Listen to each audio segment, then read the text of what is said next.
আচ্ছা মামা, এই যে রোলারটা যে উঠালেন, রোলারটা উঠাতে আপনার কত টাকা খরচ? খরচ পড়ছে আপনার প্রায় 2000 টাকা, শুধু ভরাটা ভরাই 1000 টাকা খরচ হয়েছে শুধু ভরাটা ভরা। মানে এখানে কলার দুধ বাদেই আপনি 2000 টাকা খরচ? না না, শুধু ভরাটা ভরে 1000 টাকা খরচ। এরপরে তো ফল আছে, তামিজ আছে, কাপ আছে, খরচ আছে মেলা টাকা খরচ।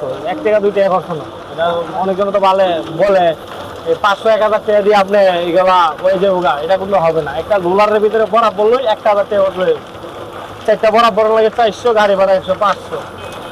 তারপরে আপনি মনে করেন যে লবণ আছে, এগুলা আপনার 1000 টাকা খরচ যায় এর ভিতরে। এটার ভিতরে কি লবণ? মোটা লবণ। কয় কেজি দেওয়া লাগে? দেওয়া লাগে 8-10 কেজি, যে যেমন দেয়। আমার এটা বাড়ায় দেওয়া পরে। আপনি কয় কেজি দেন?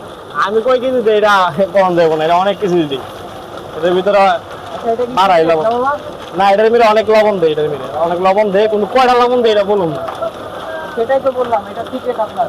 হ্যাঁ, এটার ভিতরে কয়টা লবণ দেয় এটা বলুন যাবো না, কিন্তু লবণ দেয় অনেকগুলা।